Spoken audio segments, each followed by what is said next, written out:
La historia de Bizancio no comienza con un único acto de fundación, sino desde el interior de un mundo ya existente, el Imperio Romano, al borde del cambio. No es un nacimiento en un día, sino una transición lenta y profunda, donde un todo se transforma gradualmente en otro. Bizancio no comienza con un manifiesto ruidoso o una conquista victoriosa.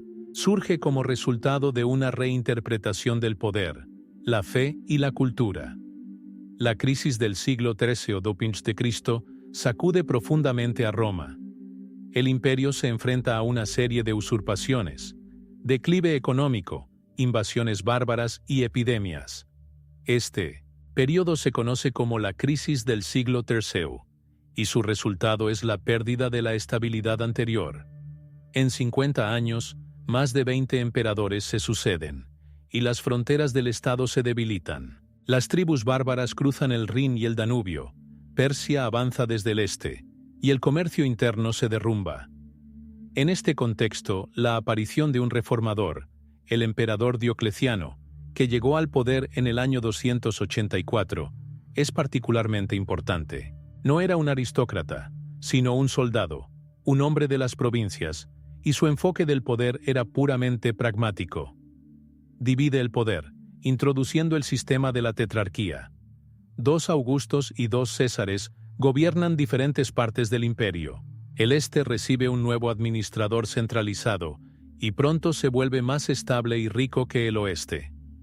Sin embargo, después de la abdicación de Diocleciano, en el año 315, el sistema se derrumba. La lucha por el poder estalla con renovada fuerza. En este contexto de inestabilidad, surge Constantino, un carismático líder militar, hijo del César Constancio Cloro. Su victoria en la batalla del Puente Milvio en el año 312 se convierte no solo en un punto de inflexión militar, sino también religioso. Según la leyenda, Constantino vio una cruz luminosa en el cielo y la inscripción: In hoc signo vinces. Con este signo vencerás. Ordena a sus soldados que representen el símbolo cristiano en sus escudos, y vence. Al año siguiente, en el 313, se emite el Edicto de Milán, que otorga a los cristianos el derecho a practicar libremente su fe. El cristianismo, de ser una religión perseguida, se transforma en el fundamento de la futura cosmovisión imperial. Constantino no solo patrocina a los cristianos, sino que también apuesta por su potencial unificador. La culminación de su política es la fundación de una nueva capital. En el año 330, traslada el centro del imperio a la antigua ciudad griega de Bizancio, situada a orillas del Bósforo. La ciudad es reconstruida, recibe un nuevo nombre: Constantinopla, la Nueva Roma. Sus calles, foros y palacios se crean a imagen de Roma, pero con un nuevo espíritu cristiano. Este es el comienzo de lo que más tarde se llamaría Bizancio, un imperio que durante más de 1000 años combinaría la herencia romana, la cultura griega y la fe cristiana. Este no es solo un punto de inflexión geográfico o político, es el comienzo de una nueva civilización, en la que el poder se vuelve sagrado.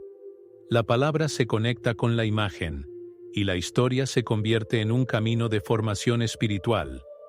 Desde el momento en que Constantino adoptó el cristianismo, comenzó el proceso más importante: la formación de una nueva estructura espiritual para el imperio.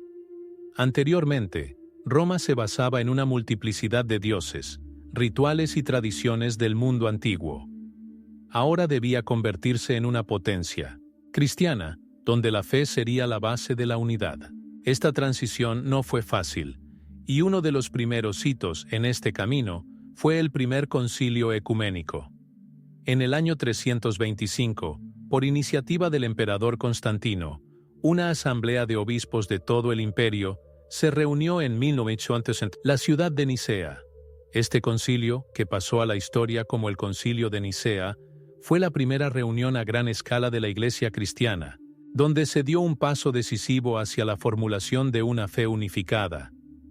El principal problema teológico fue la disputa sobre la naturaleza de Jesucristo. El sacerdote Arrio de Alejandría sostenía que el Hijo de Dios no era eterno, y fue creado por el Padre, lo que significaba que era inferior en esencia. Esta afirmación provocó una reacción tormentosa. Figuras tan autorizadas como Alejandro de Alejandría y Atanasio el Grande se pronunciaron contra Arrio. La disputa no era solo sobre palabras, tocaba la esencia misma de la comprensión cristiana de Dios. Más de 300 obispos se reunieron en el concilio. Las sesiones fueron tensas.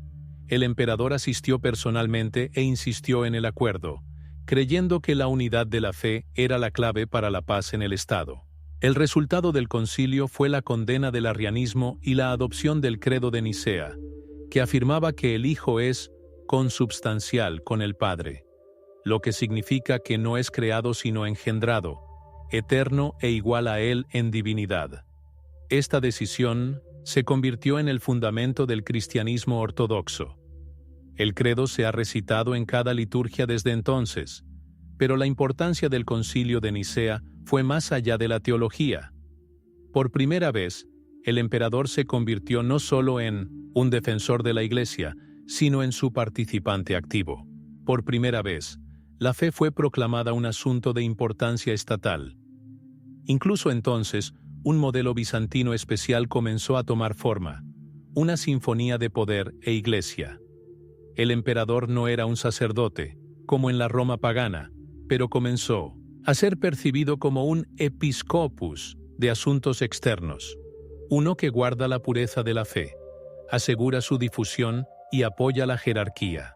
Tanto la Iglesia como el Estado eran responsables el uno ante el otro y ante Dios. Sin embargo, el camino hacia esta unidad fue largo y difícil. En las próximas décadas, el arrianismo volvería a levantar cabeza, y las disputas sobre la naturaleza de Cristo conducirían a nuevos concilios y divisiones. Pero fue en Nicea donde se sentó el principio que se convertiría en la base de la civilización bizantina. La verdad no es un asunto privado, sino la base de todo el orden mundial. El credo, leído bajo los arcos de la sala de Nicea, se convirtió no solo en un documento teológico, se convirtió en un juramento que unía Oriente y Occidente, una proclamación de una nueva era en la que la palabra, la razón y la revelación se entrelazan para formar la base de un imperio que vive en el espíritu. Cuando el emperador Constantino trasladó la capital a la antigua Bizancio, no solo eligió un lugar conveniente para el gobierno, creó un nuevo símbolo del mundo. La ciudad, conocida en la antigüedad como Bizancio, recibió un nuevo nombre, Constantinopla, que significa la ciudad de Constantino. Pero detrás de este nombre había mucho más que un honor a un solo gobernante. Era la nueva Roma, la nueva capital del mundo, donde la fe cristiana se convirtió en el apoyo del poder, y la antigua herencia adquirió un significado diferente y transformado. La elección de la ubicación fue profundamente pensada. Constantinopla estaba situada en el cruce de caminos entre Europa y Asia, entre el norte y el sur. Por un lado, estaba protegida por las aguas del Cuerno de Oro y el Bósforo. Por el otro, por murallas. Aquí era fácil controlar el comercio, el ejército y la armada. La ciudad resultó ser inexpugnable y conveniente al mismo tiempo. Pero lo más importante, estaba libre de un pasado pagano, a diferencia de Roma, cuyas calles estaban llenas de templos de dioses antiguos. Según la tradición, el propio Constantino marcó los límites de la nueva capital, caminando a pie por las colinas y ordenando a sus compañeros que lo siguieran. Cuando se le preguntó si la ciudad era demasiado grande, respondió: «Sigo al que va delante de mí». Así, indicó que no estaba construyendo por su propia voluntad, sino por inspiración divina. La construcción avanzó rápidamente. Se erigieron murallas, se construyeron foros, un hipódromo y un palacio imperial. Los mejores ejemplos de escultura y arquitectura antiguas de todo el imperio fueron traídos aquí. Pero junto con esto, también comenzó algo nuevo. Se construyeron iglesias cristianas, y en el centro de la ciudad se levantó la iglesia de Santa Sofía, la primera, aún no la que conocemos como la obra maestra de Justiniano, pero también majestuosa y luminosa. Representantes de nobles familias romanas, funcionarios, militares, eruditos y obispos se trasladaron a Constantinopla. La ciudad adquirió inmediatamente la importancia de un centro cultural y espiritual. Aquí se estableció un senado, similar al romano, pero en una nueva atmósfera. Quedó claro, esto no era solo una duplicación de Roma, sino su reflejo transformado. La ciudad recibió los derechos de capital en el año 337, 7 años después de su fundación. Creció y se desarrolló rápidamente, convirtiéndose no solo en un centro político, sino también en un lugar donde se formó una nueva identidad imperial. Los residentes comenzaron a percibirse no solo como romanos, sino como ciudadanos de Constantinopla, una ciudad que se erigía entre mundos y los conectaba. Ya en las primeras décadas después de su fundación, la ciudad se convirtió en un espacio sagrado. Aquí, la gente no solo vivía y gobernaba, oraban, celebraban y tomaban decisiones cruciales. Constantinopla se convirtió en lo que la Acrópolis de Atenas o el Foro Romano fueron para la antigüedad, el corazón donde latía el pulso de toda la civilización. Así surgió una ciudad que viviría durante más de 1000 años, sobreviviría a asedios, destrucciones y renacimientos, y se convertiría en el hogar de emperadores, patriarcas, filósofos y teólogos. Una ciudad que, con el tiempo, se convertiría en sinónimo de Bizancio, porque cuando se dice Bizancio, se recuerda principalmente a Constantinopla. Después de la muerte del emperador Teodosio I, en el año 395, el Imperio Romano se dividió oficialmente en dos partes, Oriente y Occidente. Sus hijos, Arcadio y Honorio, recibieron respectivamente las mitades oriental y occidental. Arcadio se convirtió en emperador en Constantinopla, Honorio, en Milán, y más tarde en Rávena. Esta división del imperio a menudo se percibe como un evento simbólico, porque en realidad, Oriente y Occidente llevaban mucho tiempo moviéndose en diferentes direcciones. Incluso durante el Concilio de Nicea se hizo evidente cuánto diferían sus idiomas, costumbres e incluso su teología. Oriente hablaba griego, mientras que Occidente conservaba el latín. Incluso la participación en los concilios difería. Menos obispos occidentales asistían, y a menudo necesitaban traducción. La divergencia cultural y mental solo se profundizó. El este era más urbano, más filosófico. Conservaba la herencia helenística. El oeste, por el contrario, se enfrentaba cada vez más a las invasiones bárbaras, la destrucción de infraestructuras, el declive de las ciudades y la pérdida de la tradición literaria.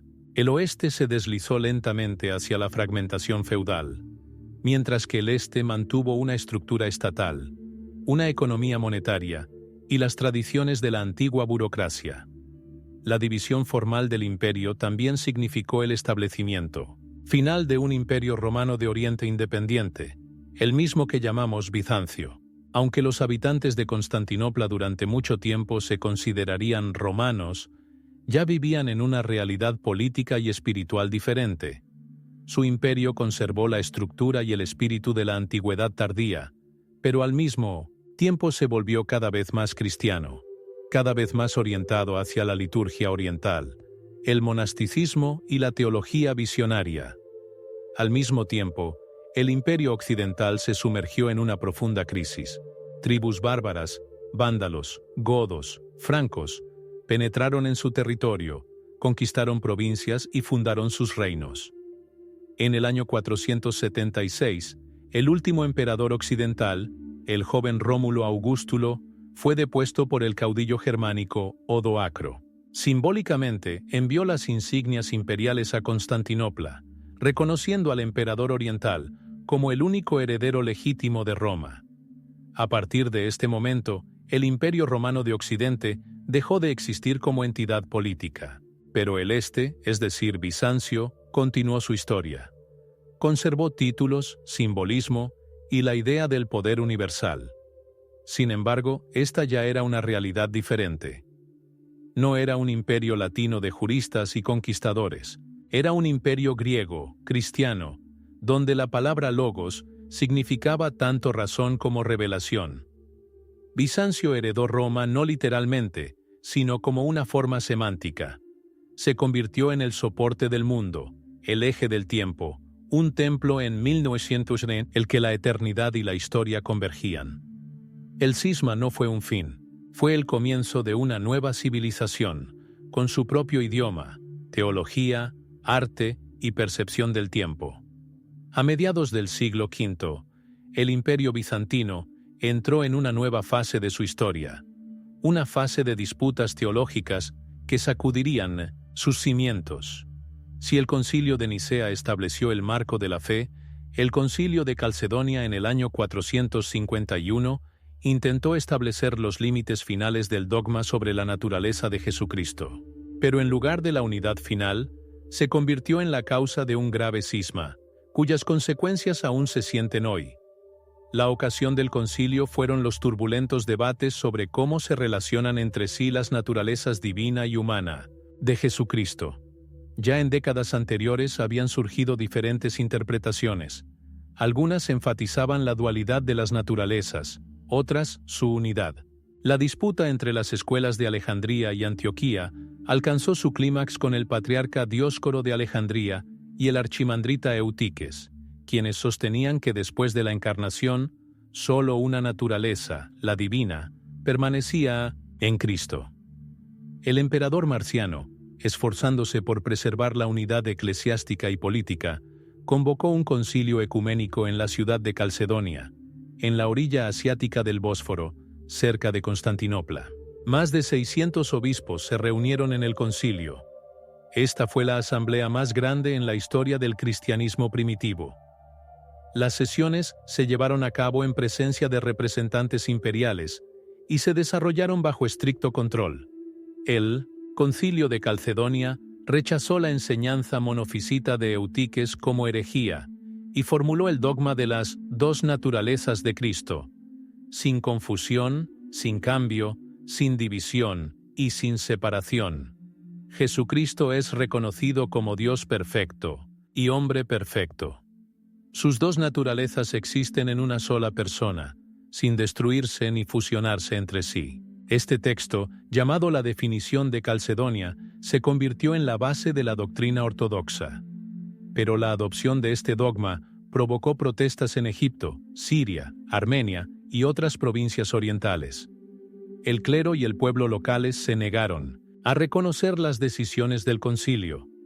Así surgió el monofisismo, un movimiento que afirmaba que en Cristo solo hay una naturaleza divino-humana. Estas comunidades formaron sus propias jerarquías, separándose gradualmente de Constantinopla y Roma. Los emperadores bizantinos, buscando la reconciliación, llevaron a cabo una política de compromiso. Por ejemplo, el emperador Zenón emitió el Genoticón, un documento diseñado para unir a las diferentes partes, evitando formulaciones rígidas. Sin embargo, causó descontento tanto entre los ortodoxos como entre los monofisitas. El cisma entre Constantinopla y Roma se hizo inevitable. El Papa de Roma excomulgó al patriarca Acasio, y Bizancio se encontró en un estado de ruptura con el occidente latino durante medio siglo. Pero más profundamente, el cisma penetró en el propio imperio. Las regiones monofisitas, especialmente Egipto y Siria, se convirtieron en centros de oposición. La confrontación religiosa se superpuso a las diferencias culturales y étnicas. Las élites locales se sintieron alienadas del poder helenizado de Constantinopla. Esta alienación se convertiría en una de las razones de la debilidad del imperio durante las conquistas árabes en el siglo VII. El Concilio de Calcedonia no fue solo un acto teológico. Fue un momento en que Bizancio finalmente comprendió: la fe no es solo una convicción interna, sino también una fuerza política capaz de unir o destruir. Esta fue una era en la que el dogma se convirtió en el fundamento del Estado, y la teología en una arena de lucha por la identidad, el poder y la unidad. El siglo VI d.C. se convirtió en una era de grandeza y tensión para Bizancio, centrada en la figura de uno de sus emperadores más destacados, Justiniano I. Su reinado, que duró casi 40 años, desde el año 527 hasta el año 565, se convirtió en un símbolo del renacimiento bizantino. Ambiciosas reformas, construcciones a gran escala, disputas teológicas y campañas militares. Justiniano nació en la provincia de Iliria de padres campesinos sencillos, pero gracias a su tío Justino, quien se convirtió en emperador, recibió una excelente educación y acceso al poder. Al convertirse en gobernante, Justiniano no solo buscó gobernar, sino restaurar el antiguo poder del Imperio Romano, revivir sus fronteras, leyes y gloria, y al mismo tiempo afirmar el cristianismo como el núcleo del Estado. Una de las principales reformas de Justiniano fue la codificación del derecho romano. Encargó al eminente jurista Triboniano la compilación de un cuerpo de leyes que unificara y purificara siglos de tradiciones legales. El resultado fue la famosa codificación de Justiniano, que incluía las instituciones, digestas, código y posteriores novelas. Esta obra tuvo una enorme influencia en la jurisprudencia europea y se convirtió en la base de muchos futuros sistemas legales.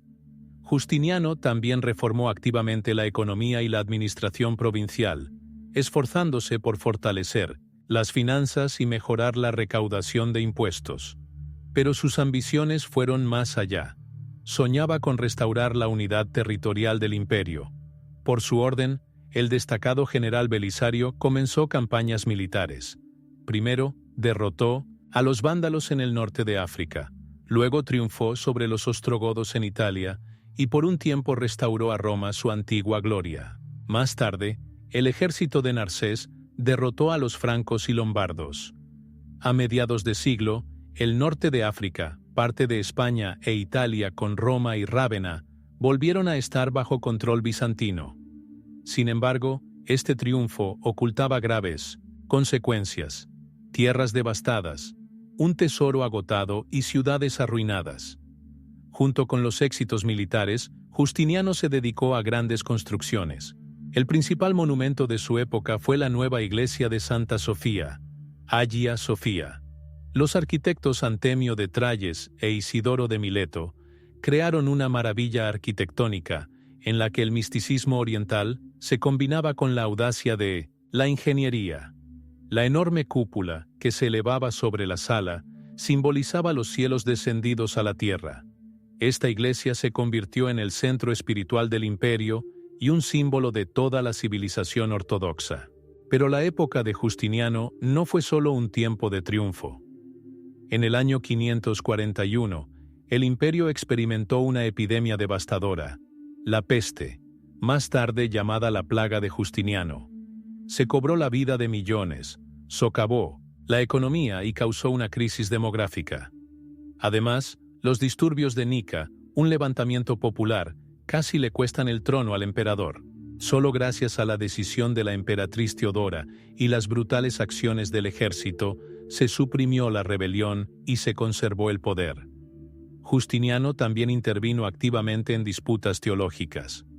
Apoyó la idea de la unidad de la fe y buscó fórmulas que reconciliaran a los partidarios del Concilio de Calcedonia y a los monofisitas. Su política teológica, aunque infructuosa, muestra cuánto la fe no era un asunto privado para Bizancio, sino un asunto de importancia estatal. El reinado de Justiniano fue la cúspide del período bizantino temprano. Combinó la herencia romana, el ideal cristiano y la cultura griega, y aunque después de su muerte el imperio redujo sus posesiones y enfrentó nuevas dificultades, la idea misma de Bizancio como un imperio cristiano con una misión universal se estableció finalmente. A mediados del siglo VII, fue un tiempo de duras pruebas para Bizancio. Tras la gran era de Justiniano, siguieron décadas llenas de trastornos. El imperio se enfrentó a crisis internas, disputas religiosas e incesantes guerras. Pero especialmente terrible fue la amenaza que se cernía sobre la propia capital, Constantinopla. En el año 626, la capital se encontró sitiada.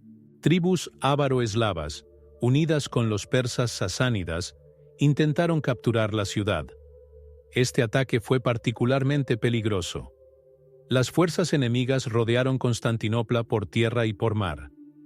La ciudad quedó aislada, y en ese momento, el emperador Heraclio se encontraba lejos, en el este, haciendo campaña contra los persas. La defensa de la capital fue dirigida por el patriarca Sergio. Junto con el comandante militar Bono, movilizó a toda la población, incluidos monjes y laicos, mujeres y ancianos.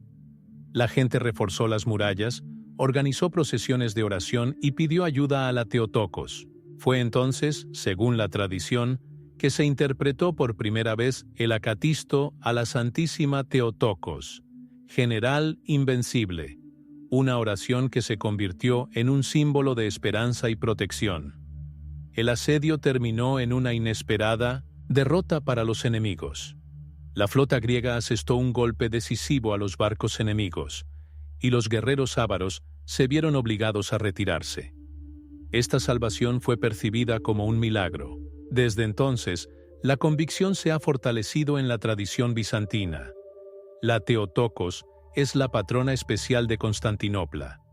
Pero los problemas no terminaron ahí. En los mismos años, los persas capturaron las provincias orientales más importantes: Siria, Palestina y Egipto. En Jerusalén se apoderaron del monte del templo y se llevaron la reliquia más grande, la verdadera cruz. La pérdida de estas tierras significó no solo una catástrofe política, sino también una profunda herida espiritual. El emperador Heraclio, uno de los gobernantes más carismáticos de su tiempo, no se resignó a esto. Llevó a cabo una reforma militar a gran escala, fortaleció la disciplina del ejército y restauró las finanzas mediante una estricta movilización de recursos. En el año 624, comenzó una campaña de represalia. La campaña fue larga y difícil, pero al final, las tropas bizantinas infligieron una serie de derrotas a los persas. La culminación fue la victoria en la batalla de Nínive, en el año 627.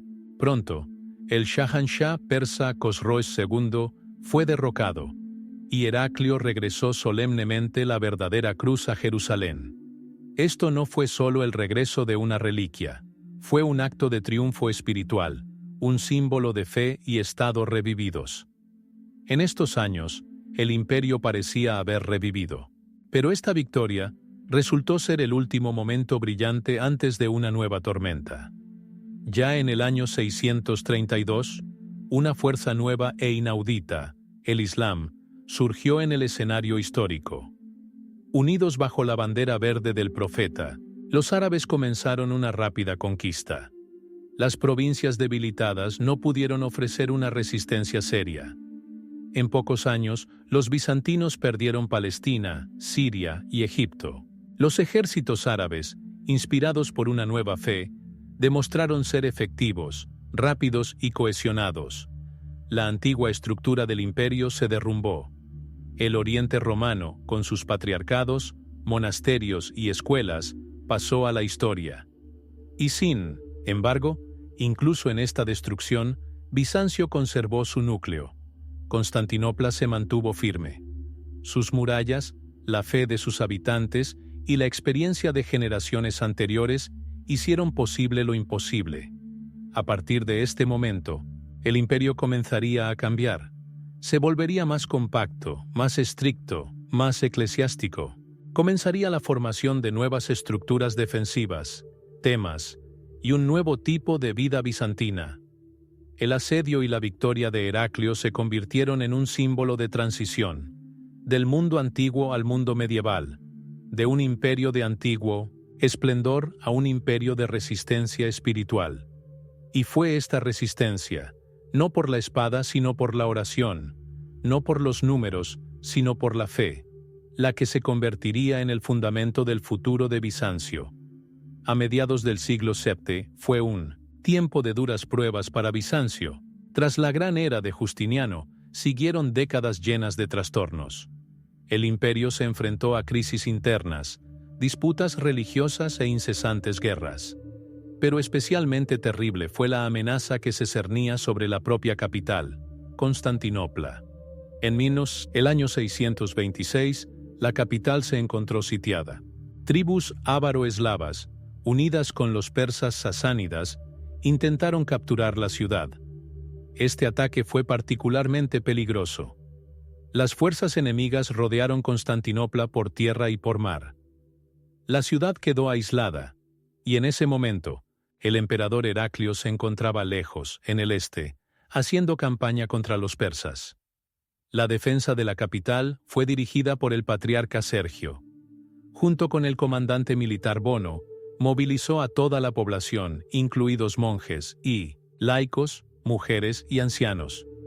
La gente reforzó las murallas, organizó procesiones de oración y pidió ayuda a la Teotocos.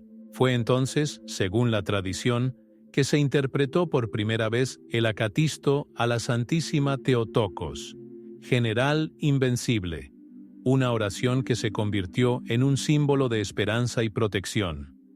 El asedio terminó en una inesperada derrota para los enemigos.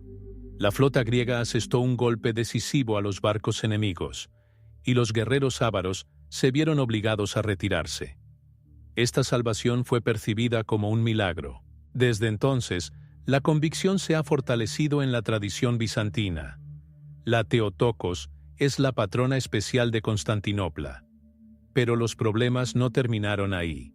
En los mismos años, los persas capturaron las provincias orientales más importantes: Siria, Palestina y Egipto. En Jerusalén se apoderaron del monte del templo y se llevaron la reliquia más grande, la verdadera cruz. La pérdida de estas tierras significó no solo una catástrofe política, sino también una profunda herida espiritual.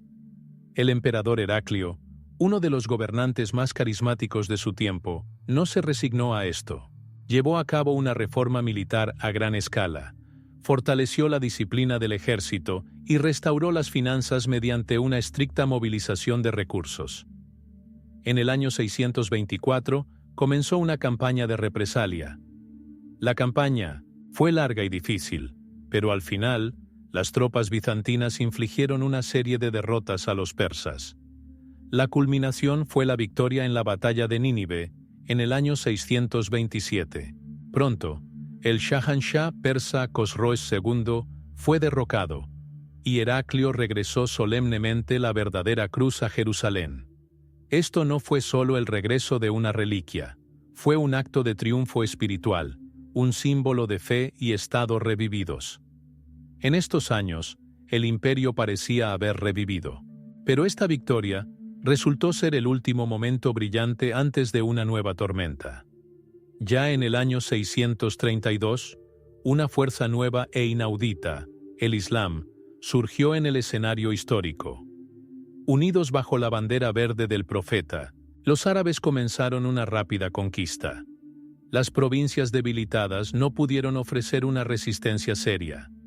En pocos años, los bizantinos perdieron Palestina, Siria y Egipto. Los ejércitos árabes, inspirados por una nueva fe, demostraron ser efectivos, rápidos y cohesionados. La antigua estructura del imperio se derrumbó. El Oriente romano, con sus patriarcados, monasterios y escuelas, pasó a la historia. Y sin embargo, incluso en esta destrucción, Bizancio conservó su núcleo. Constantinopla se mantuvo firme. Sus murallas, la fe de sus habitantes y la experiencia de generaciones anteriores hicieron posible lo imposible. A partir de este momento, el imperio comenzaría a cambiar. Se volvería más compacto, más estricto, más eclesiástico. Comenzaría la formación de nuevas estructuras defensivas, temas y un nuevo tipo de vida bizantina. El asedio y la victoria de Heraclio se convirtieron en un símbolo de transición, del mundo antiguo al mundo medieval, de un imperio de antiguo esplendor a un imperio de resistencia espiritual. Y fue esta resistencia, no por la espada sino por la oración, no por los números sino por la fe, la que se convertiría en el fundamento del futuro de Bizancio. Después de la victoriosa campaña del emperador Heraclio y el regreso de la verdadera cruz, parecía que Bizancio había recuperado su fuerza. Pero apenas habiendo sentido el aliento de la paz, el imperio se enfrentó a una nueva y rápida amenaza, la expansión islámica, que cambió para siempre el mapa de Oriente. Esto no fue solo un ataque militar, fue un choque de civilizaciones, sistemas de fe, cultura y poder. El año 632 marca el comienzo de la conquista árabe. En una generación, Bizancio perdió casi todas sus provincias orientales, que durante siglos habían formado su base. Primero, cayó Siria, luego Palestina, y poco después, Egipto. Luego los árabes capturaron el norte de África y avanzaron, más, hasta la península ibérica. Las razones de un colapso tan rápido fueron multifacéticas. Las provincias orientales habían sido agotadas por años de guerras con Persia. Los habitantes estaban insatisfechos con los altos impuestos y el poder centralizado. Además, una parte significativa de la población profesaba el monofisismo, un movimiento rechazado por la Iglesia oficial. Estas personas a menudo percibían a los árabes no como enemigos, sino como libertadores de la opresión de Constantinopla. La pérdida de Egipto fue particularmente dolorosa.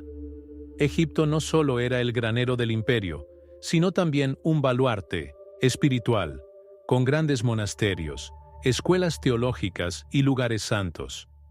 Junto con Egipto, Bizancio también perdió un recurso clave, el papiro. Esto impactó seriamente la cultura del libro. La producción de manuscritos disminuyó, los libros se volvieron raros y la alfabetización comenzó a declinar incluso en la capital. La caída de Oriente también afectó la estructura eclesiástica. 3 de los 5 patriarcados, Alejandría, Antioquía y Jerusalén, quedaron bajo dominio musulmán. Bizancio se convirtió en una iglesia aislada, donde el patriarca de Constantinopla siguió siendo el único centro de poder en el mundo ortodoxo. Esto fortaleció el papel sagrado de la capital y del emperador, pero al mismo tiempo, confinó la fe dentro de límites más estrechos. La economía del imperio experimentó una crisis. Las rutas comerciales fueron cortadas, los impuestos disminuyeron y el ejército perdió sus suministros. Las pequeñas ciudades de los Balcanes y Asia Menor se vaciaron o se convirtieron en fortificaciones. El imperio se contrajo, perdiendo su extensión, pero buscando profundidad. En este contexto de declive, comenzó a formarse un tipo especial, de civilización bizantina, más ascética, espiritualmente enfocada, que sobrevivía bajo constante amenaza. Los monasterios se convirtieron en baluartes de la educación, centros de oración y producción. Los iconos, las liturgias y la teología adquirieron un significado especial como pilares espirituales de un mundo donde las garantías terrenales ya no se aplicaban. La vida intelectual también cambió. La historiografía secular fue reemplazada por la literatura religiosa.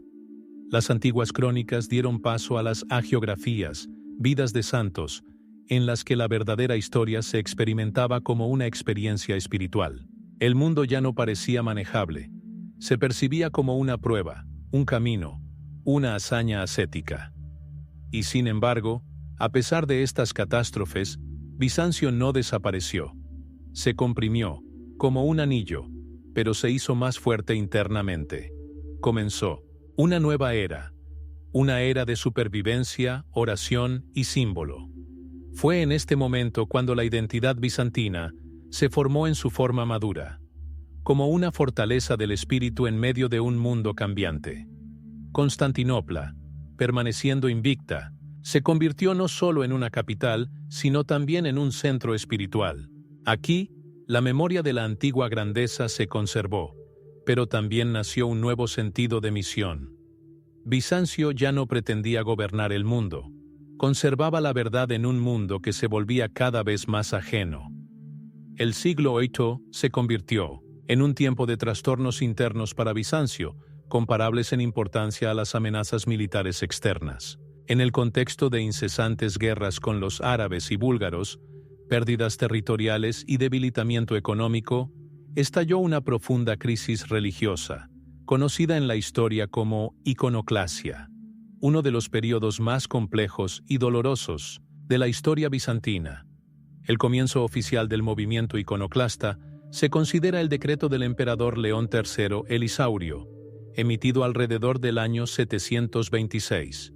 Prohibió la veneración de iconos, ordenó su destrucción, y comenzó una campaña contra la representación de figuras sagradas. Sin embargo, las raíces de la iconoclasia son más profundas en el tejido religioso, cultural y político de la sociedad bizantina. La crítica a la veneración de los iconos había existido antes, tanto dentro de Bizancio como fuera de sus fronteras. El principal argumento de los oponentes de los iconos era la acusación de idolatría. ¿Cómo se puede representar a un Dios invisible, encerrar lo divino en pintura y madera? Los defensores de este enfoque se referían al Antiguo Testamento, al mandamiento «No te harás ídolo». Además de las razones teológicas, también hubo motivos políticos. Ante las amenazas de los musulmanes, que rechazaban categóricamente la representación de Dios, y después de una serie de derrotas militares, parte de la élite bizantina llegó a la conclusión de que la causa de sus fracasos era la ira divina por violar los mandamientos. Los emperadores buscaron una renovación simbólica y una purificación espiritual del imperio. La primera fase de la iconoclasia ocurrió durante los reinados de León III y su hijo Constantino V. Los decretos prohibieron no solo los iconos, sino también las reliquias de los santos, las imágenes sagradas en las monedas. Las iglesias fueron limpiadas de frescos, mosaicos, y los iconostasios fueron destruidos. Los monasterios, los custodios de la veneración de los iconos, sufrieron particularmente. Los monjes fueron perseguidos, expulsados, algunos fueron torturados y ejecutados. Sin embargo, la iconoclasia también encontró una seria resistencia. Muchos creyentes percibieron la destrucción de los iconos como un acto de sacrilegio. Los monjes, en particular Juan Damasceno, que escribió sus obras ya en la Damasco árabe, y más tarde, Teodoro el Estudita, abad del monasterio de Studium de la capital, defendieron la veneración de los iconos con particular firmeza. Estos teólogos formularon ideas importantes. Un icono no es una imagen de la esencia de Dios, sino una encarnación de su venida al mundo. Cristo se hizo visible, por lo tanto puede ser representado. La disputa adquirió no solo una dimensión religiosa, sino también filosófica. Tocó la comprensión misma de la materia y el espíritu, el papel del arte y el significado de la encarnación. La veneración de los iconos afirmó la posibilidad de santificar lo visible, de la materia como conducto de la gracia. Este fue el fundamento de la estética bizantina y la cultura litúrgica. La tensión interna creció. Los emperadores buscaron afirmar el control sobre la Iglesia, mientras que el clero y el monasticismo buscaron preservar la tradición canónica. El imperio parecía dividirse en dos campos: el poder secular, que buscaba la simplificación, y el poder espiritual, que conservaba la profundidad mística. Después de la muerte de Constantino V y los breves reinados de sus sucesores, comenzó un ablandamiento gradual de la política. En el año 787, la emperatriz Irene convocó el Segundo Concilio de Nicea, que restauró oficialmente la veneración de los iconos. El concilio reconoció los iconos como dignos de veneración, pero no de adoración, distinguiendo entre la veneración de la imagen y la adoración de Dios. Esta fórmula se convertiría en un dogma de la Iglesia ortodoxa. Sin embargo, la iconoclasia no desapareció por completo. En el segundo cuarto del siglo IX, volvería a estallar, bajo el emperador León V el Armenio. Solo en el año 843, bajo la emperatriz Teodora y el patriarca Metodio, se restauraría finalmente la veneración de los iconos. A partir de este momento, cada año, el primer domingo de Cuaresma, Bizancio celebra el triunfo de la ortodoxia, el día de la victoria del icono sobre la herejía. Así concluyó uno de los siglos más tensos en la vida del imperio. La iconoclasia mostró cuán frágil era el equilibrio entre el poder y la fe, entre lo visible y lo invisible, entre la idea y la imagen. Pero de esta lucha nació una nueva profundidad, teológica, artística y espiritual. y se convirtió en la base para todo el desarrollo posterior del mundo bizantino. Después de más de un siglo de disputas, persecuciones y batallas teológicas, Bizancio finalmente entró en una fase de reconciliación. La victoria de los veneradores de iconos no fue solo una restauración de una costumbre antigua, sino un símbolo de curación espiritual, un retorno a la armonía entre el poder y la Iglesia. La era de la iconoclasia terminó, dejando una profunda huella en la conciencia del imperio. El triunfo final de la ortodoxia se asocia con el nombre de la emperatriz Teodora, la viuda del emperador iconoclasta Teófilo. Después de su muerte, en el año 842, ella tomó el poder en sus manos como regente de su joven hijo Miguel III. A pesar de la presión de la élite iconoclasta, Teodora tomó una decisión fatídica: restaurar la veneración de los iconos y poner fin al cisma de larga data. Junto con el patriarca Metodio, un teólogo de alta cultura y moderación, organizó una solemne liturgia en la capital, dedicada al regreso de los iconos a las iglesias. Esto tuvo lugar en marzo del año 843, el primer domingo de Cuaresma. Este día fue llamado el triunfo de la ortodoxia, y desde entonces se celebra anualmente como un recordatorio de la victoria de la verdad sobre la herejía. Los servicios religiosos se celebraron con especial solemnidad. Iconos de la Theotokos, Cristo y los santos reaparecieron en las iglesias. Los monasterios restauraron sus reliquias arruinadas, y los iconógrafos exiliados regresaron. Comenzó una nueva fase en el desarrollo de la cultura bizantina. Pero lo más importante, se produjo una reinterpretación interna. El icono dejó de ser un tema de disputa y se convirtió en el corazón de la vida ortodoxa. En teología, la doctrina, formulada por Juan Damasceno y Teodoro el Estudita, fue finalmente afirmada. Un icono no es solo una imagen, es una ventana a otro mundo, un camino hacia lo invisible a través de lo visible. Combina fe y materia, oración y arte. Se convierte en parte integral de la liturgia, la práctica espiritual y el modo de vida. El triunfo de la ortodoxia también significó una nueva alianza entre la Iglesia y el Estado. La emperatriz Teodora, actuando en contra de la línea de su difunto esposo, mostró un ejemplo de piedad, sabiduría y previsión política. El patriarca Metodio siguió una política moderada. Buscó la reconciliación, no persiguió a los iconoclastas, sino que llamó al arrepentimiento y al perdón. Este fue un raro ejemplo de una victoria religiosa que no inició una nueva ola de violencia. A partir de este momento, Bizancio entró en un periodo de relativa estabilidad espiritual. La cultura monástica revivió. La fundación de nuevos monasterios, principalmente en Asia Menor y en el monte Athos, se convirtió en un símbolo de renovación. Los talleres de manuscritos regresaron, la cultura del libro se desarrolló y los géneros litúrgicos y la hagiografía florecieron. La iconografía también experimentó un renacimiento. Surgieron nuevos estilos, el simbolismo se enriqueció y el contenido teológico se profundizó. El icono se convirtió no solo en una parte de la iglesia, sino en su centro. La construcción de iglesias también cambió. Ahora se diseñaban con un programa iconográfico en mente. Y la arquitectura, la pintura y el canto se combinaban en un todo litúrgico único. Políticamente, Bizancio seguía siendo vulnerable. El imperio no había recuperado su antiguo territorio, y los enemigos seguían activos en los Balcanes y Asia Menor.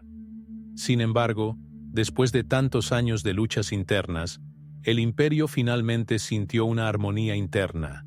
La sensación de que, a pesar de las amenazas externas, su espíritu permanecía íntegro y vivo.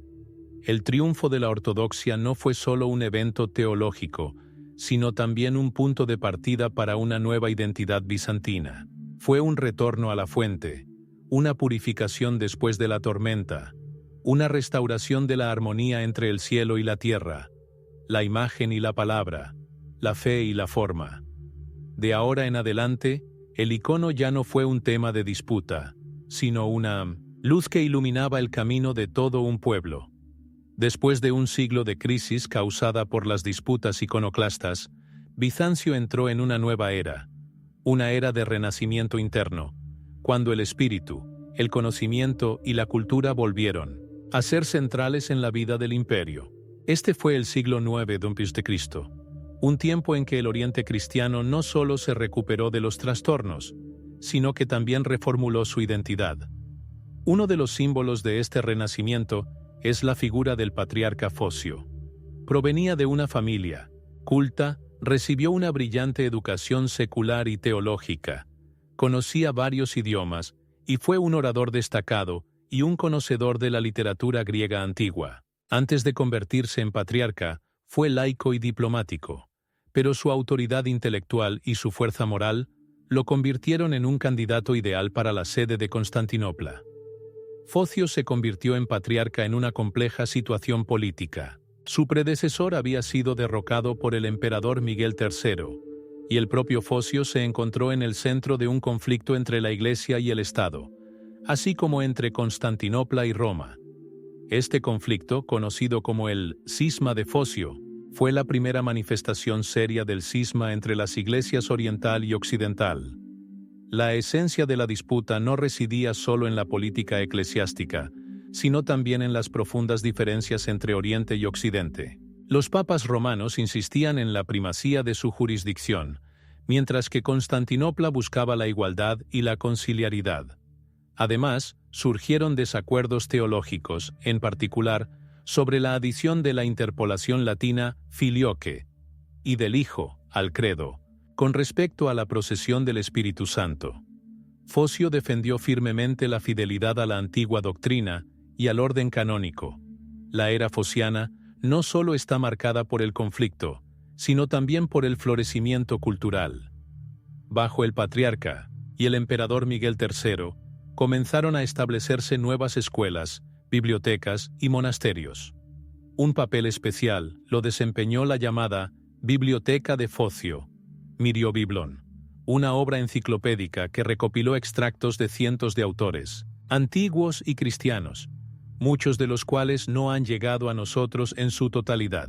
Así, Focio se convirtió no solo en un teólogo y figura política, sino también en un guardián de la memoria del patrimonio clásico. En esta época, también se produjo un aumento de la actividad misionera. La Iglesia bizantina envió predicadores a las tierras eslavas.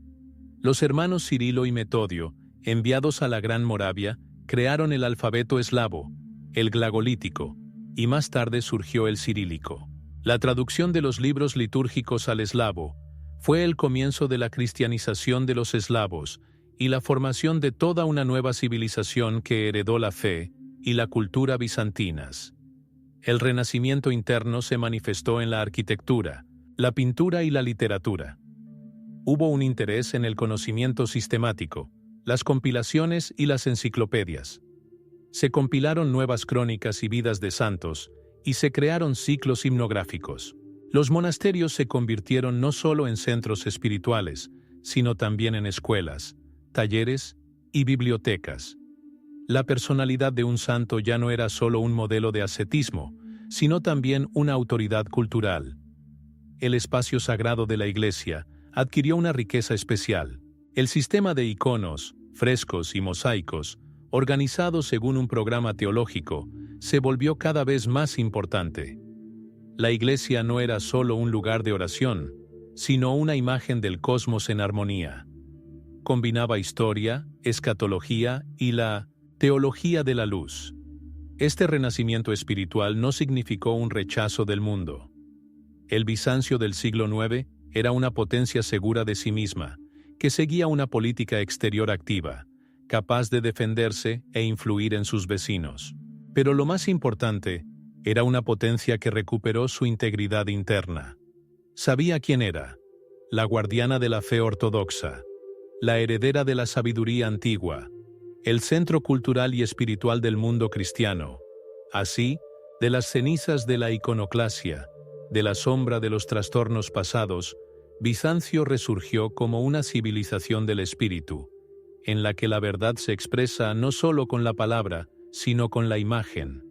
no solo con el dogma sino con la luz de la oración. Y este despertar apenas comenzaba. Después de un siglo de crisis causada por las disputas iconoclastas, Bizancio entró en una nueva edad de oro, un período conocido como el Renacimiento macedonio. Recibió su nombre de la dinastía que remonta sus orígenes al emperador Basilio I el Macedonio. Aunque el origen de la dinastía está vinculado a las provincias de Asia Menor, no a la Macedonia histórica, fue bajo estos gobernantes que el imperio alcanzó el cenit de su poder cultural, militar y administrativo. Basilio I llegó al poder en el año 867 como resultado de un golpe de palacio, poniendo fin al reinado de Miguel III. Demostró ser no solo un líder carismático, sino también un administrador con visión de futuro. Con sus reformas, Basilio sentó una base sólida para la prosperidad futura. Llevó a cabo una política estricta de fortalecimiento del poder, limitando la influencia de las camarillas cortesanas, redistribuyendo tierras y estableciendo el orden en el sistema fiscal. Sin embargo, el verdadero florecimiento llegó bajo sus descendientes, especialmente bajo el emperador Constantino VII Porfirogéneta. Constantino no fue un gran general, pero se convirtió en un ejemplo de un sabio bizantino en el trono. Su reinado, desde el año 913 hasta el año 959, fue una época de florecimiento de la literatura, la historia, la teología, la jurisprudencia y la ciencia enciclopédica. Por orden de Constantino, se crearon extensas obras de referencia para futuros gobernantes, de Administrando Imperio, sobre la administración del imperio, de Ceremoniis, Aulae Byzantinae, sobre las ceremonias de la corte bizantina, sobre los temas, unidades administrativo-militares. Estas obras no solo proporcionan una visión de la estructura interna del Estado, sino que también demuestran un tipo especial de pensamiento bizantino: el deseo de sistematizar, preservar y transmitir el conocimiento como un patrimonio espiritual. El renacimiento cultural de este período también abarcó la teología. Se desarrolló la hagiografía, la poesía litúrgica y la himnografía. Surgió el llamado estilo de iconografía de Monte Athos, estricto, sublime y rico en símbolos. Los monasterios se convirtieron en los principales centros culturales. Allí se escribían y copiaban libros, se desarrollaban el arte y la arquitectura. Al mismo tiempo, el imperio fortaleció su posición en el ámbito internacional. El ejército fue modernizado, el sistema de temas, división militar administrativa, se racionalizó, se construyeron fortalezas y se mejoraron los suministros. En las fronteras orientales, Bizancio recuperó gradualmente territorios de los árabes, consolidando su influencia en Armenia y Georgia. En los Balcanes, el imperio se enfrentó a los búlgaros, húngaros y príncipes eslavos, a menudo actuando no tanto con la espada como con la diplomacia y la misión eclesiástica. Mención especial merece la misión bizantina a la Rus de Kiev. A finales del siglo X, bajo el emperador Basilio II, el príncipe Vladimiro Sviatoslavich fue bautizado.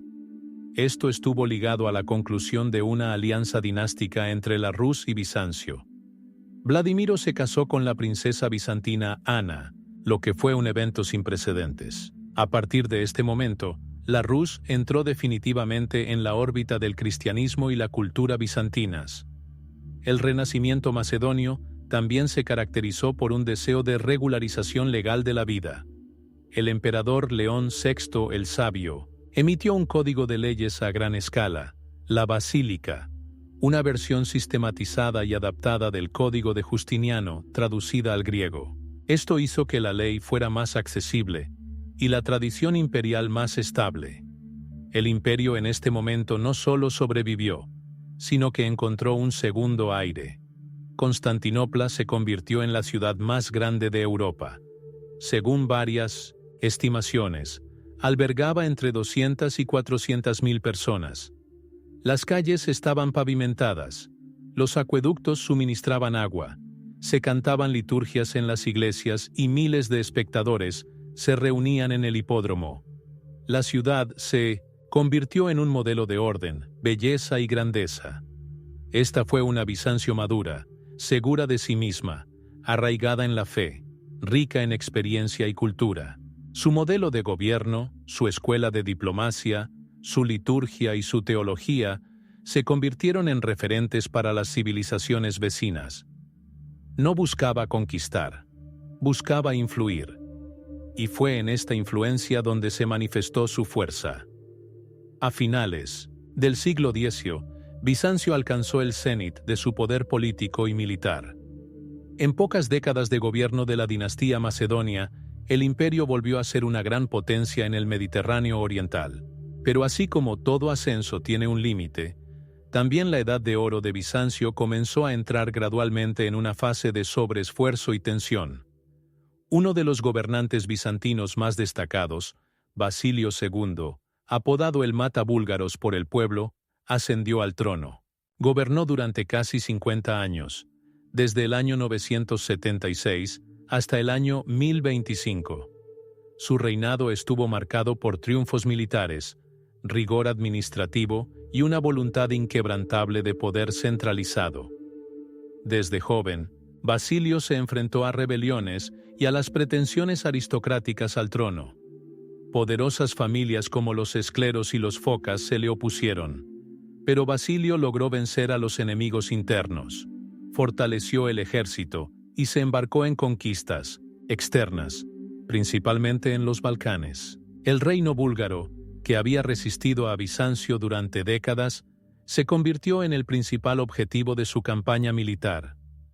Después de una larga y sangrienta guerra, Basilio infligió una derrota decisiva a los búlgaros en Kleidion en el año 1014. Según la tradición, ordenó cegar a 15.000 búlgaros capturados, dejando un guía tuerto por cada 100. Este terrible acto le valió el apodo de Mata-Búlgaros, y al imperio, el control total sobre toda Bulgaria. La victoria de Basilio hizo que los Balcanes fueran bizantinos, y restauró la influencia directa de Constantinopla hasta el Danubio. Sin embargo, este apogeo también estuvo acompañado de una tensión oculta. Basilio era un administrador duro, siguió una política de centralización y luchó activamente contra el gobierno arbitrario de la nobleza provincial. Emitió decretos que limitaban la expansión de las grandes propiedades de los terratenientes, dinastías que acumulaban riqueza a expensas de los campesinos. Las tierras adquiridas ilegalmente por los señores feudales fueron devueltas al tesoro. Esta política causó descontento entre la nobleza, pero preservó la base de la economía imperial. Basilio no buscaba la pompa. Era ascético, vivía con sencillez, trabajaba duro y rara vez celebraba ceremonias solemnes. Su imagen era la de un soberano guerrero que ponía el deber por encima de los intereses personales. Pero a pesar de sus éxitos, no dejó heredero.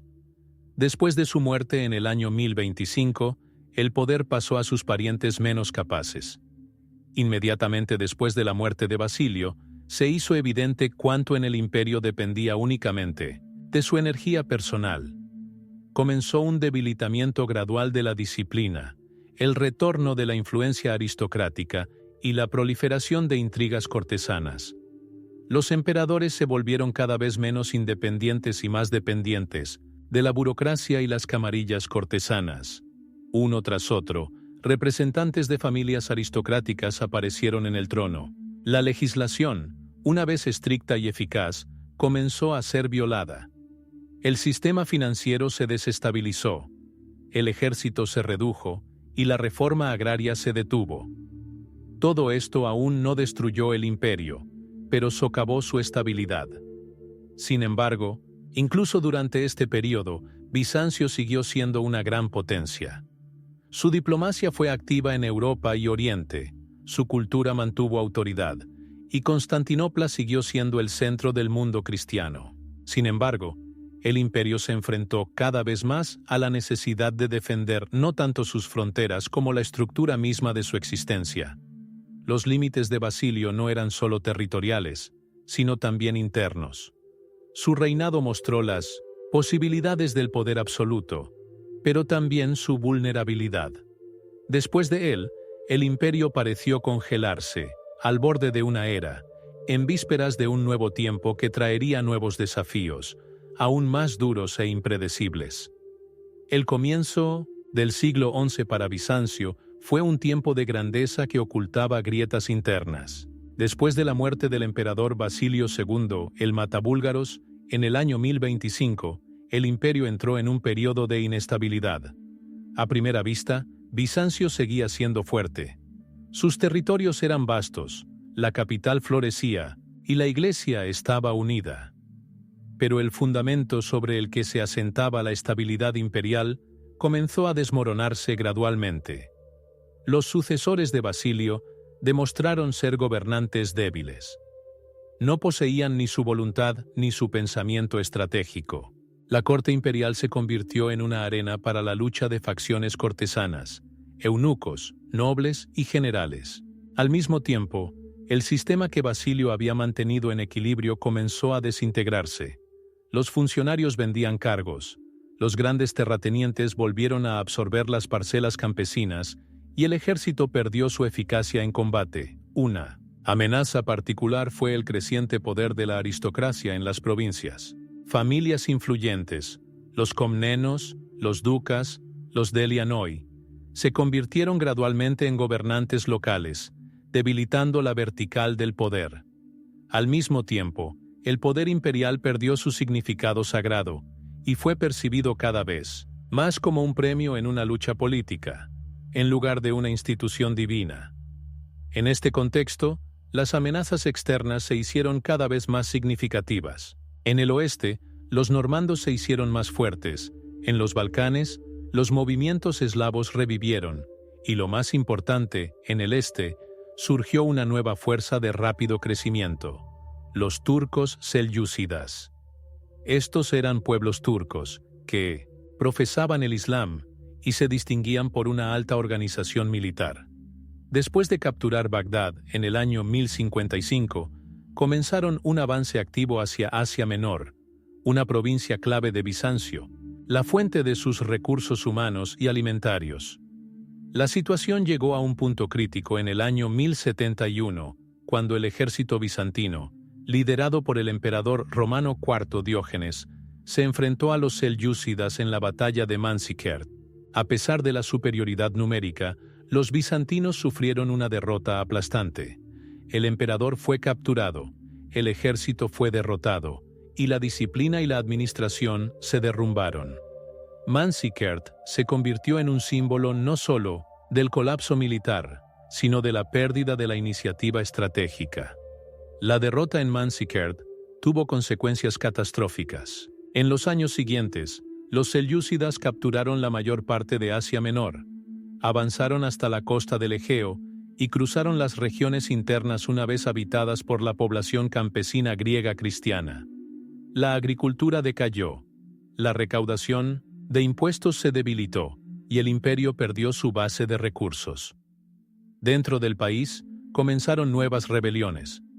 Los emperadores fueron derrocados, nuevas dinastías ascendieron y las provincias se separaron del centro. En medio de este caos, la Iglesia mantuvo una estabilidad relativa, pero incluso ella ya no era capaz de unir a la sociedad como lo había hecho durante la era iconoclasta. Y sin embargo, a pesar de las pérdidas masivas, Bizancio no desapareció. El imperio se encogió, pero no pereció. En Constantinopla la administración seguía funcionando. Se celebraban servicios, se creaban libros, mosaicos e iglesias. Pero este ya era un imperio diferente, vulnerable, asediado, que buscaba la salvación en la diplomacia y la fe. El cambio de milenio fue para Bizancio no solo una crisis geopolítica, sino también simbólica. Un momento en que la antigua estructura mundial se desmoronaba y la nueva aún no había tomado forma. El imperio experimentó la pérdida de antiguos apoyos, enfrentándose a la pregunta: ¿puede sobrevivir si su gloria permaneció en el pasado? Bizancio buscaría la respuesta a esta pregunta en los capítulos posteriores de su historia, a través de pruebas, traiciones, fe y esperanza. A finales del siglo XI, Bizancio se enfrentó a una fuerza nueva e inesperada, que no venía del este, sino del oeste. Europa occidental, habiendo sobrevivido a sus siglos oscuros, había comenzado a revivir en este momento. Las ciudades crecieron, los reinos se fortalecieron y aparecieron nuevos movimientos religiosos. En este contexto, la idea de la autoridad papal sobre toda la ecúmene cristiana se fortaleció en Roma, y fue desde allí que comenzó el movimiento que cambiaría el destino de Bizancio. Las cruzadas. La idea de una cruzada fue formulada por primera vez en el discurso del Papa Urbano II en Clermont, en el año 1095. Llamó a los cristianos occidentales a ir a Oriente para liberar Tierra Santa de los musulmanes.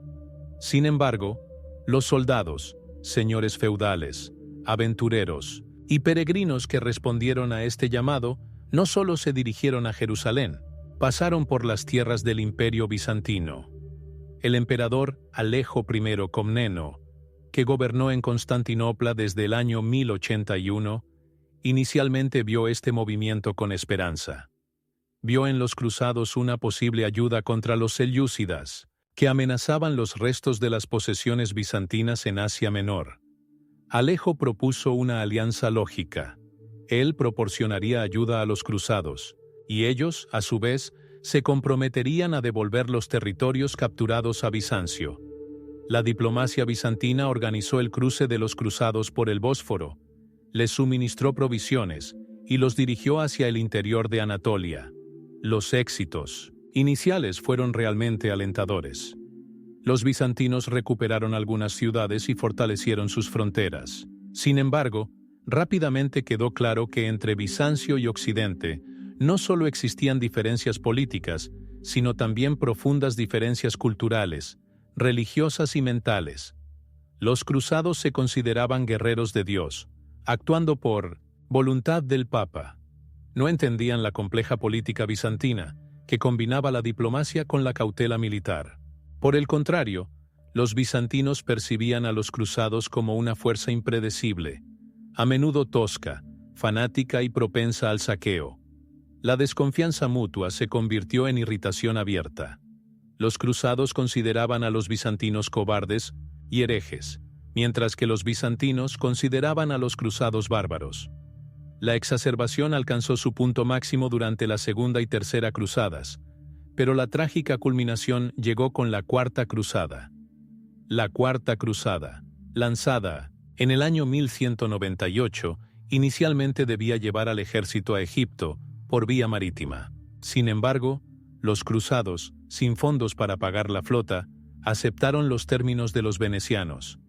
Primero sitiar Zara, una ciudad que pertenecía a los católicos, pero que competía con Venecia. Esto ya indicaba que los ideales de la cruz estaban cediendo el paso a la codicia. Entonces ocurrió un punto de inflexión. Los cruzados dirigieron sus fuerzas hacia Constantinopla. La razón fue un conflicto dinástico. El príncipe bizantino depuesto Alejo Ángelo les prometió enormes sumas por su restauración al trono. Los cruzados aceptaron la oferta y en el año 1204 asaltaron Constantinopla. La ciudad, antaño majestuosa y sagrada, fue sometida a un brutal saqueo. Las iglesias fueron profanadas, los monasterios destruidos y las reliquias llevadas a Europa. Incluso Santa Sofía se convirtió en un lugar de violencia y burla. Los cronistas bizantinos describieron esos días como la caída de la Segunda Roma, como el fin del mundo. En lugar de Bizancio surgió el Imperio Latino, una entidad pseudoestatal gobernada por señores feudales occidentales. Las élites bizantinas huyeron, creando estados en el exilio: el Imperio de Nicea, el Imperio de Trebisonda y el Despotado de Epiro. Sin embargo, no había unidad entre ellos. Este evento no solo destruyó la integridad política de Bizancio, sino que también rompió para siempre la confianza entre Oriente y Occidente. El gran cisma entre la ortodoxia y el catolicismo, que comenzó en el siglo XI, recibió ahora una sangrienta confirmación. Los cruzados, que vinieron a defender la fe, se convirtieron en destructores de lugares santos. El colapso de Constantinopla en el año 1204 no fue solo la caída de una ciudad. Fue una profunda ruptura cultural y espiritual. Un mundo que parecía perdurable desapareció en el humo de los incendios y el tañido de las campanas capturadas. Pero la historia de Bizancio no terminó ahí. Tras la caída de Constantinopla en el año 1204, parecía que la historia del Imperio bizantino había llegado a su trágico final. La capital fue saqueada, las iglesias profanadas y el poder imperial aniquilado. En lugar del antiguo poder, surgió el Imperio Latino, un estado creado por señores feudales de Europa occidental que no conocían ni el idioma bizantino, ni sus tradiciones, ni su espíritu. Y sin embargo, Bizancio no desapareció. Su espíritu, su élite, su tradición eclesiástica y cultural encontraron refugio en el exilio. A los pocos meses de la captura de la capital, surgieron 3 nuevos centros que pretendían ser los guardianes del patrimonio bizantino: el Imperio de Nicea en el oeste de Asia Menor, el Imperio de Trebisonda en la costa del Ponto y el Despotado de Epiro en los Balcanes. De los 3, el Imperio de Nicea se convirtió en el principal sucesor de Constantinopla. Su capital, la ciudad de Nicea, antes sede de concilios ecuménicos, se convirtió ahora en la residencia de los emperadores exiliados. La dinastía gobernante de los Láscaris, y más tarde los Paleólogos, conservó las instituciones más importantes del poder imperial: el Senado, el Patriarcado, el Ejército y las leyes. El período de existencia del Imperio de Nicea fue un tiempo de restauración. Monasterios, eruditos, teólogos y artistas supervivientes se trasladaron allí. Se volvieron a escribir libros, se crearon iconos y se restauraron los servicios divinos. El patriarca de Constantinopla, elegido en el exilio, continuó su servicio, manteniendo la integridad moral del mundo ortodoxo. Los emperadores de Nicea llevaron a cabo una política enérgica, libraron guerras con los latinos, fortalecieron las fronteras y mantuvieron el ejército. Se prestó especial atención a la educación y a la iglesia. El imperio en el exilio no se basaba en el lujo, sino en la fuerza del espíritu. La escuela teológica de Nicea se convirtió en una de las más significativas en la historia del Bizancio tardío. Un punto de inflexión llegó en el año 1261. El emperador Miguel Opacneo Paleólogo, poseedor de un raro don para la estrategia militar y diplomática, capturó Constantinopla y restauró el poder bizantino en la capital. Esto sucedió sin una guerra a gran escala. Los gobernantes latinos en la ciudad demostraron ser débiles y desmoralizados, y destacamentos bizantinos penetraron en la capital y abrieron las puertas. La reconquista de Constantinopla no fue solo un evento político, sino también sagrado. Los bizantinos lo percibieron como un milagro, un signo de la providencia de Dios. Los paleólogos entraron solemnemente en la ciudad, reanudaron los servicios en Santa Sofía y restauraron palacios y fortificaciones. El imperio recuperó su corazón, pero la nueva Bizancio ya no era la gran potencia que había sido bajo Justiniano o Basilio II. Sus territorios se redujeron significativamente, su economía se agotó y su población disminuyó. Constantinopla sufrió mucho. Muchos edificios fueron destruidos, los barrios de artesanos quedaron desiertos y se perdió su antiguo esplendor. Sin embargo, comenzó un renacimiento cultural. Durante el período paleólogo hubo un auge en la filosofía, la teología y el arte. Surgió el llamado Renacimiento Paleólogo, un fenómeno en muchos aspectos similar al Renacimiento de Europa Occidental. Los eruditos volvieron a la antigua filosofía. Los monjes copiaron los textos de Platón y Aristóteles, y los artistas crearon exquisitos frescos y mosaicos. Un lugar especial en este periodo lo ocupa la teología mística. El representante más destacado, Gregorio Palamas, arzobispo de Tesalónica, desarrolló la enseñanza sobre la oración intelectual y la luz divina. Sus ideas se reflejan en el esicasmo, una práctica monástica de contemplación e inmovilidad interior. Estas ideas se convertirían en dominantes en la espiritualidad ortodoxa durante siglos. A pesar de la restauración del poder, el imperio se mantuvo constantemente en equilibrio entre la supervivencia y el declive. Las amenazas venían de todos lados: serbios, búlgaros, latinos y más tarde turcos otomanos. Los emperadores llevaron a cabo difíciles negociaciones, tratando de concluir uniones con Roma para obtener ayuda militar, pero cada vez se enfrentaron a la resistencia del pueblo y del clero. Volver de las cenizas no fue un triunfo en el sentido romano, fue una firmeza espiritual, la supervivencia contra viento y marea, la preservación de la esencia en condiciones de desintegración. El imperio ya no buscaba conquistar, buscaba seguir siendo él mismo, y esta fue su última hazaña.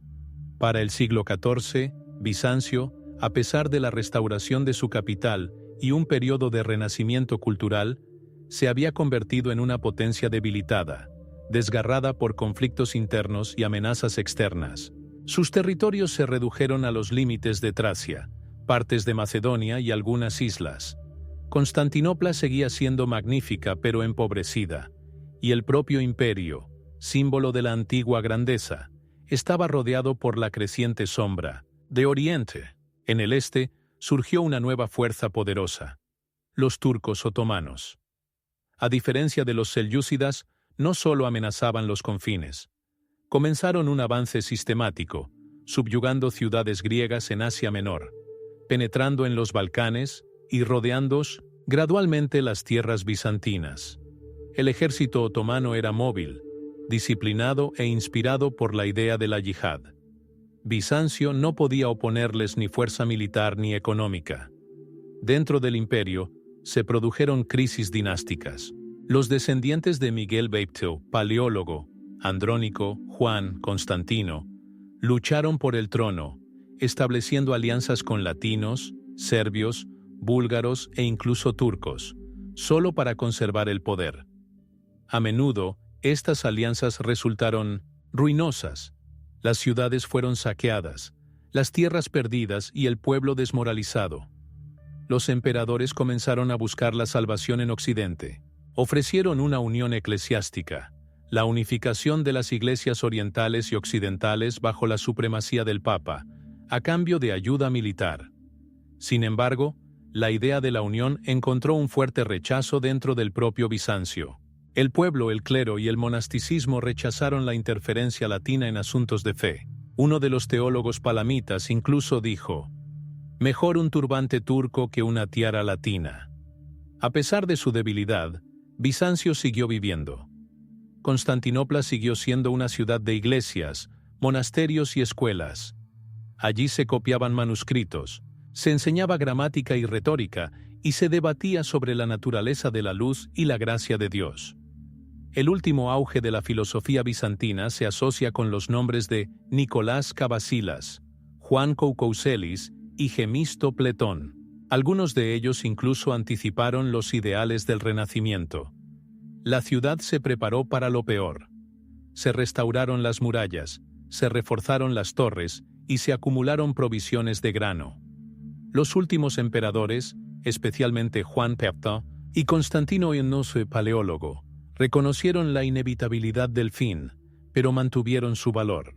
La élite bizantina contemplaba cada vez más la eternidad, el significado del sufrimiento y la muerte como una transición, no como una desaparición.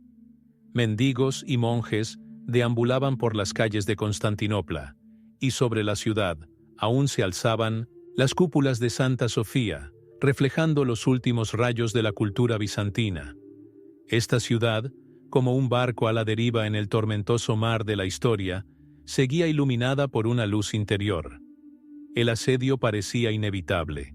Los otomanos se levantaron en los Balcanes, conquistaron Adrianópolis y Tesalónica, construyeron una flota y se acercaron a la propia Constantinopla. Con cada año que pasaba, el cerco se estrechaba. Bizancio era ahora casi solo una ciudad-estado, rodeada de enemigos, pero llena de recuerdos de gloria, fe y significado.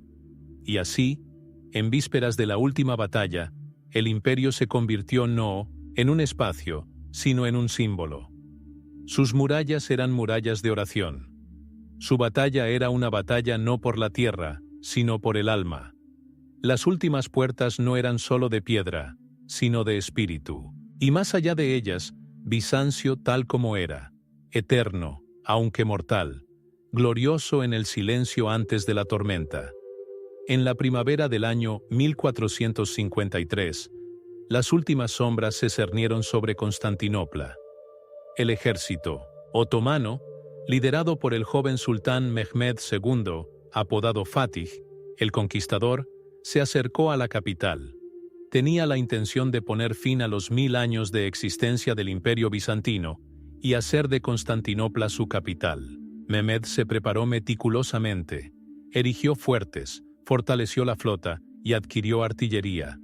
Un cañón colosal, fundido por el ingeniero húngaro Urbano, capaz de destruir incluso las murallas más fuertes, desempeñaría un papel especial. Bizancio. En este momento era casi únicamente Constantinopla y unos pocos fuertes supervivientes. El emperador Constantino, paleólogo, un hombre de fuerte voluntad y piedad, comprendió que salvar la ciudad era prácticamente imposible. Pero no abandonó su puesto. Rechazó las ofertas de salvación y abdicación, decidiendo compartir el destino de la capital hasta el final. La defensa de la ciudad se organizó con todas las fuerzas disponibles. La población, unas 50.000 personas, incluía mujeres y niños. El ejército, menos de 7.000 guerreros, incluía mercenarios italianos y españoles, especialmente genoveses bajo el mando de Giovanni Giustiniani. Contra ellos, el ejército de Mehmed contaba con hasta 100.000 personas, incluyendo artillería pesada, una flota y destacamentos de zapadores. El asedio comenzó el 6 de abril. Durante casi 2 meses, Constantinopla resistió. Los defensores repelieron heroicamente los asaltos, extinguieron incendios y reforzaron las secciones rotas de las murallas. Por la noche, se celebraban liturgias en las iglesias. Las procesiones recorrían las calles y se recitaba el acatisto a la Santísima Theotokos. La ciudad parecía repeler el asalto del tiempo con la oración, pero cada día la tragedia se acercaba más. Los turcos construyeron puentes a través del Cuerno de Oro, transportaron barcos por tierra y debilitaron las murallas. Dentro de la ciudad, la tensión era palpable. Los suministros escaseaban. Giustiniani fue herido y abandonó su puesto, causando pánico. Y así, en la noche del 29 de mayo, los otomanos lanzaron un asalto general. En 3 oleadas, avanzaron sobre las murallas. La primera, ligeramente armada. La segunda, unidades regulares. La tercera, jenízaros de élite. Después de una feroz resistencia, la defensa se derrumbó. Uno de los destacamentos enemigos encontró una brecha cerca de la puerta de Kerkoporta. Los soldados turcos penetraron en la ciudad. El emperador Constantino, quitándose sus insignias imperiales, entró en la batalla con una espada en la mano. Murió entre sus guerreros, como el último César romano. La iglesia de Santa Sofía se llenó de gente que buscaba refugio. Cuando los otomanos entraron en la iglesia, se estaba cantando la última liturgia. Según la leyenda, uno de los sacerdotes desapareció en el altar. Entró en la pared, para algún día completar el servicio de nuevo. La ciudad fue capturada. Comenzó el saqueo. Según las leyes de la guerra de aquellos tiempos, la ciudad fue entregada a la merced de los vencedores durante 3 días. Casas, monasterios e iglesias fueron saqueados. Las reliquias fueron llevadas a Estambul, Atenas y Venecia. Santa Sofía fue convertida en mezquita. Pero Mehmed no destruyó la ciudad. Quería que Constantinopla se convirtiera en la joya de su imperio. Con la caída de Constantinopla, Bizancio, el último bastión del Imperio Romano, pasó a la eternidad. Más de 1000 años de historia llegaron a su fin. Pero este no fue solo el fin de un estado. Fue el fin de una civilización en la que la fe, la palabra y la imagen se fusionaron en una única forma de vida. La caída no llevó al olvido. Se convirtió en el comienzo de la memoria. En la tradición rusa se estableció la idea de la Tercera Roma, Moscú como sucesora de Constantinopla. En Europa, los eruditos bizantinos participaron en la formación del Renacimiento, y en la liturgia ortodoxa, las oraciones escritas en Constantinopla, una ciudad que cayó pero no desapareció, aún resuenan. Después de la caída de Constantinopla en el año 1453, la historia de Bizancio no terminó. Cambió de forma. La envoltura política desapareció, las murallas se derrumbaron, los tronos se extinguieron, pero el espíritu del imperio siguió vivo. Permaneció en los libros, en los rituales, en el canto, en la teología y, lo más importante, en las personas que llevaron la memoria de Bizancio más allá de sus fronteras. Muchos eruditos, monjes y artesanos abandonaron la capital en ruinas y se trasladaron a otras tierras. Uno de los principales destinos fue Europa Occidental. Teólogos y filólogos bizantinos llegaron a ciudades italianas: Venecia, Florencia, Roma. Entre ellos se encontraban Jorge Gemisto Pletón, Juan Argiropoulos, Basilio Besarión de Nicea y muchos otros. Estas personas trajeron consigo manuscritos de Platón, Aristóteles, Plutarco, obras de los padres de la Iglesia y textos en griego antiguo, que para entonces habían sido casi olvidados en Occidente. Fue este conocimiento el que catalizaría el Renacimiento. Los humanistas italianos, anteriormente familiarizados con la antigüedad solo a través de adaptaciones latinas, tuvieron acceso a los originales. El pensamiento griego, combinado con la tradición cristiana, abrió un nuevo horizonte para la filosofía, la ciencia y el arte. El Renacimiento no surgió de la nada. Su chispa fue traída por los habitantes de la Constantinopla caída. Por otro lado, en el Oriente Ortodoxo, comenzó a formarse la idea de la sucesión. En Moscú, la capital de la Rus, se afirmó el pensamiento simbólico. Roma cayó. Bizancio, la segunda Roma, fue destruida, pero Moscú permaneció. Surgió el concepto de la Tercera Roma, formulado por primera vez claramente por el monje Filoteo. Los príncipes de Moscú, habiendo contraído matrimonio dinástico con Sofía Paleóloga, sobrina del último emperador bizantino, comenzaron a percibirse como sucesores de la tradición bizantina. Junto con los rituales eclesiásticos, la iconografía y la arquitectura, Rusia también adoptó la idea de un imperio sagrado, un reino que preservaría la fe ortodoxa hasta el fin de los tiempos. El propio título de zar, derivado de César, se fijó para los soberanos de Moscú. La Iglesia rusa se convirtió en patriarcado, obtuvo la independencia y afirmó el canon bizantino en la liturgia y la tradición mística. La influencia de Bizancio también persistió en los países balcánicos, Serbia, Bulgaria y Rumanía. Incluso bajo el dominio otomano, en los monasterios del monte Athos y Meteora, en las iglesias de Ohrid y Pech, continuó el canto bizantino, se copiaron manuscritos y se escribió hagiografía. Estas eran islas culturales donde el antiguo imperio seguía viviendo en su existencia silenciosa e invisible. El legado de Bizancio también es evidente en su arquitectura. Iglesias con cúpulas, construidas según el modelo bizantino, se erigieron en Kiev, Novgorod, Moscú, Iashi y Sofía. El plano en forma de cruz, los mosaicos, los iconostasios y los frescos brillantes se convirtieron en características distintivas de la cultura eclesiástica cristiana oriental. El icono, símbolo central de la espiritualidad bizantina, siguió viviendo y desarrollándose. En las tradiciones griega, rusa y balcánica, la iconografía no desapareció. Por el contrario, en la era post-bizantina, surgieron muchas escuelas, incluida la famosa escuela cretense, asociada con los nombres de Miguel Damasceno y el Greco.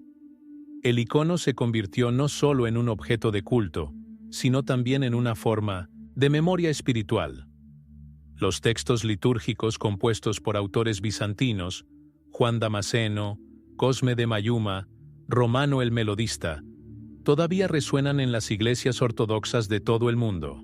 Vísperas, maitines y las liturgias de San Juan Crisóstomo y San Basilio el Grande conservan el ritmo y la profundidad creados por generaciones de monjes bizantinos. Así, Bizancio como estado desapareció, pero como civilización permaneció, no murió, se dispersó. Se convirtió en el fundamento invisible de culturas e iglesias, una inspiración para artistas y pensadores, una luz que sigue iluminando el camino, incluso cuando su fuente parece extinguida. Han pasado siglos desde que las murallas de Constantinopla cayeron bajo los golpes de la artillería otomana, desde que las liturgias en Santa Sofía enmudecieron, desde que la silueta del Imperio bizantino desapareció de los mapas del mundo. ¿Pero realmente ha desaparecido? Bizancio no solo vivió en fortalezas y decretos, vivió en el aliento de la oración, en el resplandor de los iconos, en el ritmo de los himnos, en la forma misma de ver el mundo como un reflejo del orden celestial. Su desaparición no fue un fin, sino una transición.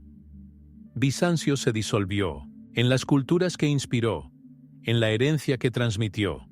Se convirtió en una luz tranquila, no cegadora, sino constante. Una luz que arde a través de los siglos en iglesias, libros, corazones.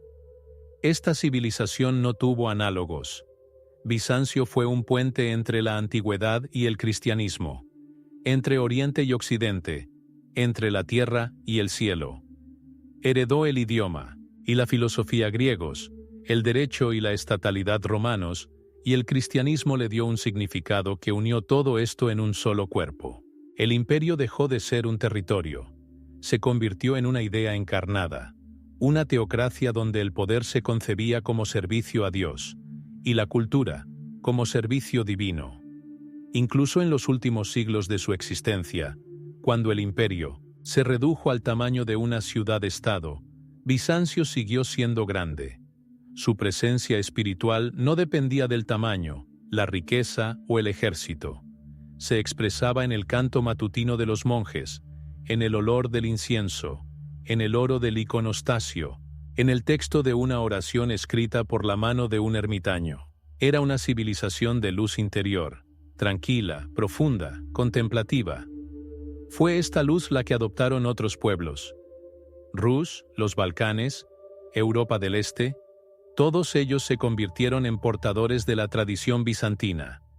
En Moscú, Kiev y Ohrid, en Iași y Tesalónica, ardía la misma luz, a veces más brillante, a veces más tenue, pero nunca desapareciendo por completo. Incluso en el renacimiento de Europa occidental, racional y centrado en el hombre, resuena un eco del pensamiento bizantino, traído por barcos venecianos con manuscritos y maestros supervivientes. Hoy, cuando recordamos Bizancio, no solo estamos estudiando historia, escuchamos la voz tranquila de la eternidad, en el canto, en el icono, en la arquitectura, donde cada línea dirige la mirada hacia arriba, hacia adentro, hacia el silencio. Tocamos una cultura para la cual la belleza era un reflejo de la verdad, y la verdad, un camino hacia la salvación. Bizancio nos deja no con ruido, sino con silencio. No necesita conquistas, permanece en la devoción a la tradición, en la lectura del Evangelio, en textos y servicios armoniosos. Fue un reino que no temía el fin, porque sabía: más allá del último día, no hay vacío, sino eternidad. La santa luz de Bizancio no es un destello. Es un fuego que pasa de lámpara en lámpara, de corazón en corazón. No ciega, guía. No requiere pruebas, simplemente arde. Y por lo tanto, incluso siglos después, Bizancio permanece. Vive en espíritu, en oración, en la memoria.